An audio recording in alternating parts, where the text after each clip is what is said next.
Hegel's Mohican CD player holds a very special place in my hi-fi journey. Yeah, I know some of you get the ick when people talk about a hi-fi journey, but the Mohican was the CD player that really reignited my love affair with CDs back in 2018. So much so that I now have 9 IKEA Gnedby sort of tower storage units full of them. So it's a bloody good job that CDs are still crazy cheap. This video is brought to you by Roon 2.0, the revolutionary music player designed for true music fanatics. Click to roonlabs.com for more information. Welcome back, everybody. Yes, as its name suggests, the Mohican was intended by Hegel to be the last product of its kind, I guess their last CD player. And I think it was discontinued actually in 2021 because of parts supply issues or parts shortages. And I think that might have been specific to the AKM DAC, which they could no longer get because the AKM factory essentially burnt down in a fire. And they wanted to keep what reserves they had for warranty repairs on, I guess, existing Mohicans out in the field.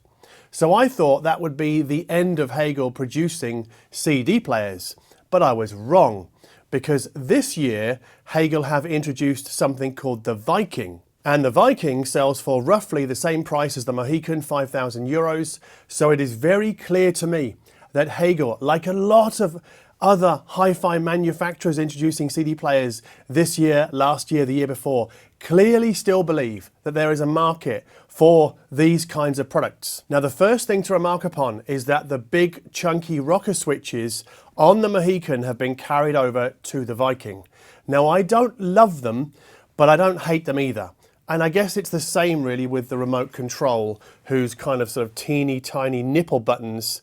Yeah, they're fine, but they're not terrible. And if we put the two units side by side for a side-by-side comparison, we can see that the Viking's case has been styled to better match the Hegel products that have been released in the last couple of years. But the Viking is absolutely not a Mohican inside a new box. Because inside the Viking, we've got a new DAC circuit built around a brand new AKM DAC chip that is fresh off their brand new production line. And apparently Hegel have also made improvements to the digital stage that feeds that AKM DAC chip. And then on the front, Hegel have put a brand new OLED display on the Viking, which according to them is less electrically noisy than the one found on the Mohican. And then inside, apparently, Hegel engineers have improved the master clock and also the analog output stage. And on the back, we still get single-ended outputs and balanced XLR outputs. So I was able to use the CD player over here, balanced connected all the way to my hi-fi rack behind me in the corner to a Hegel H590 integrated amplifier. Now, I've made a video before about 15 reasons why I still love and buy CDs. I'll put a link in the description box below. And that video has been viewed many hundreds of thousands of times. And it is clear from the comment section that many of you still feel the same way as I do about CDs. And perhaps this is why the CD still outsells vinyl records 2-to-1 in Germany and 2-to-1 in the UK. But not in the USA, because Americans are now apparently buying more vinyl than CDs. But in Europe, it still reigns supreme as the #1 physical format by a significant margin.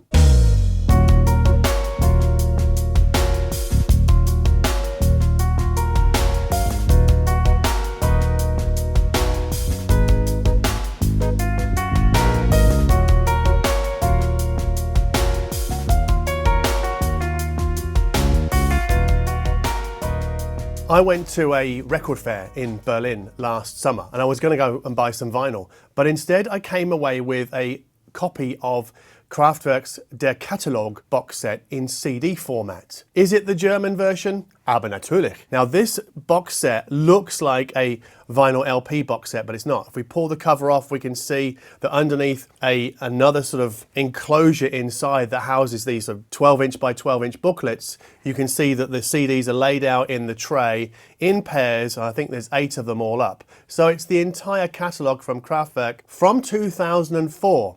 Now, the reason I bought this box set and not the 2009 version is because the mastering quality is better on the 2004 version.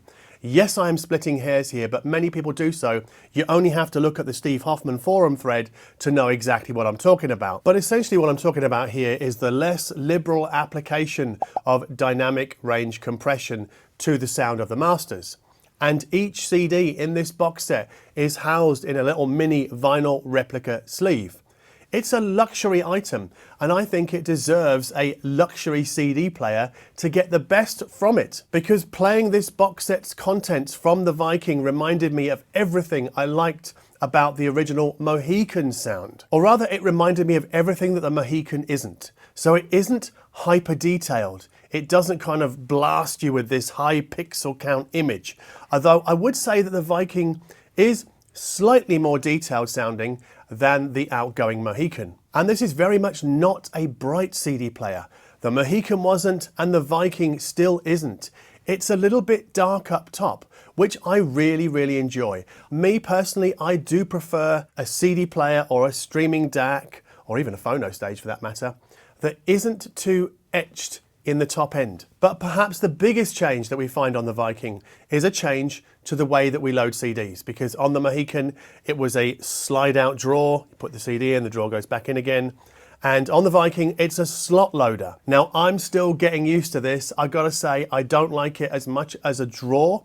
I find it a bit finicky at times, and sometimes I kind of botch the loading of a CD. So yeah, it takes some getting used to, but the slot loader absolutely does not scratch your CDs. Not at all. But as a long-time Mohican owner, I wanted to find out how, I guess if, the Viking was better. And I discovered 3 things that I like about the Viking more than I like about the Mohican. I'm talking sound quality here. So yeah, we're doing a side-by-side comparison, quite literally. Well, actually it's not a side-by-side comparison, it's one unit on top of the other.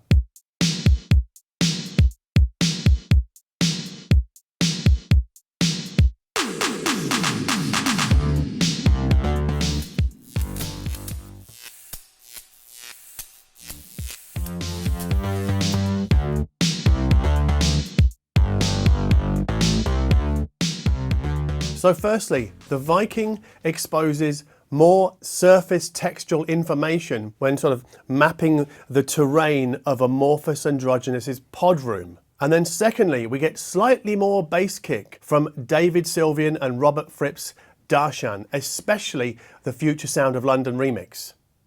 Or rebuild, I think it's called a rebuild. Bit pretentious that. And then thirdly, I think the Viking injects more air and more spatial information into a track like Prefab Sprouts' The World Awake from their Lost album Protest Songs. Although talking about lost albums in the context of Paddy McAloon is a bit ridiculous, because the man has probably got like 100 records in his vault. He's like the British version of Prince. And the other thing that I noticed whilst playing The World Awake is that we get a slight uptick in the attack from Neil Conti's drums.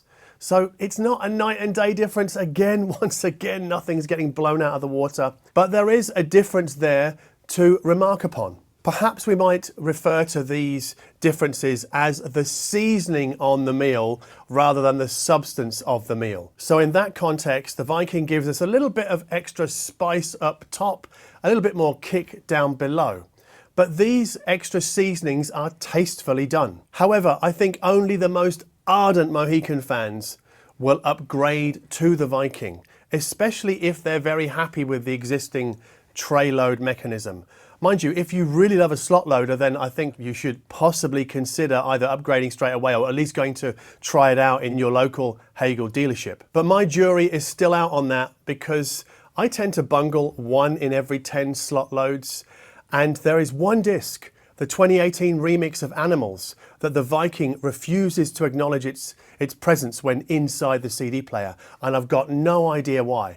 That's the only disc, and I've tried about 40 or 50 different discs in the Viking, no issue with those, but this Animals disc, yeah, the Viking's like, no disc.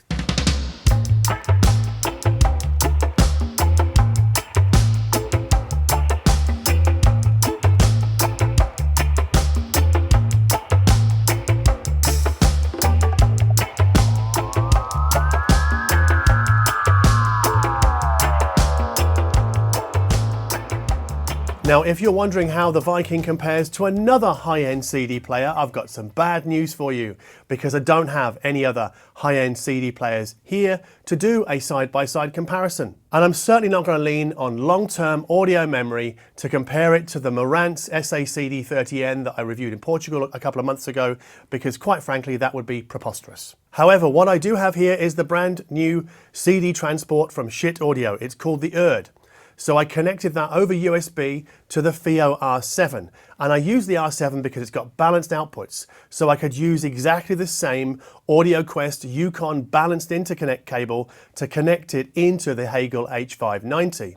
So that set up my second side-by-side comparison in this video. But unfortunately for cheap audio fans, the FiiO R7 and the URD just can't keep up with the Viking. The Viking gives us more transparency and greater avidity across the board.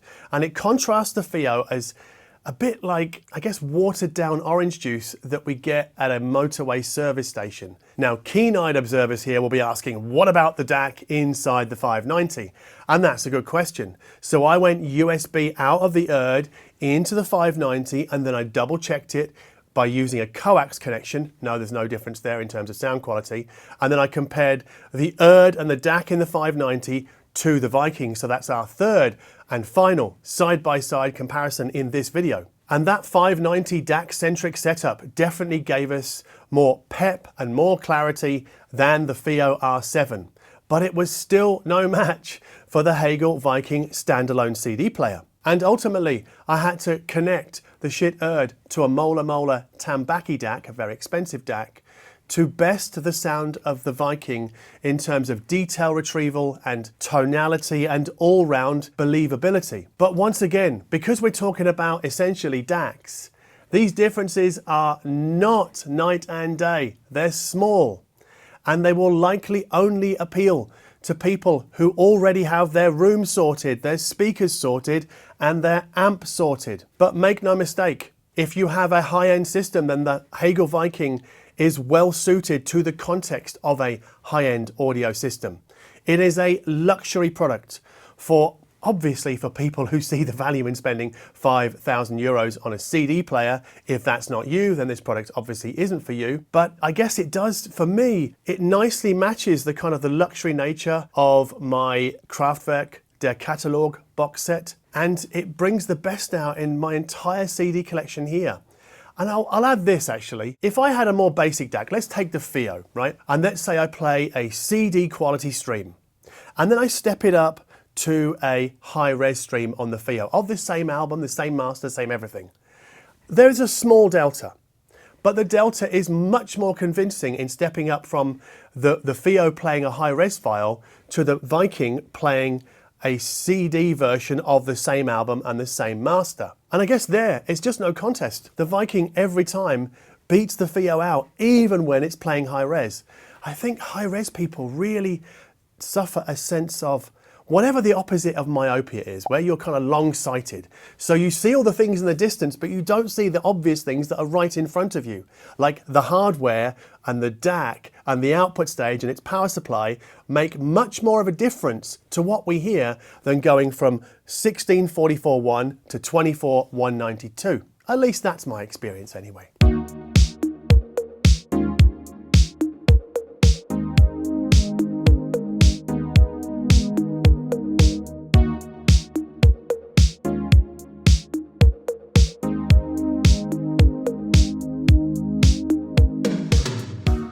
So yeah, I think the Hegel Viking CD player is utterly fantastic, but it is priced accordingly. So if you liked this video, if you found it informative or entertaining or a bit of both, then please consider giving us a like down below. If you like my attitude towards high-end audio, specifically fairly niche components like this, because high-end CD players, I guess, aren't the most popular product in the universe, they're not as popular as speakers. But if you dig that, then I'm prepared to kind of go down that niche every now and again. I guess I did that with the Marantz as well a while back. But if you dig that, then please consider subscribing to this channel. And as always, thank you ever so much for watching.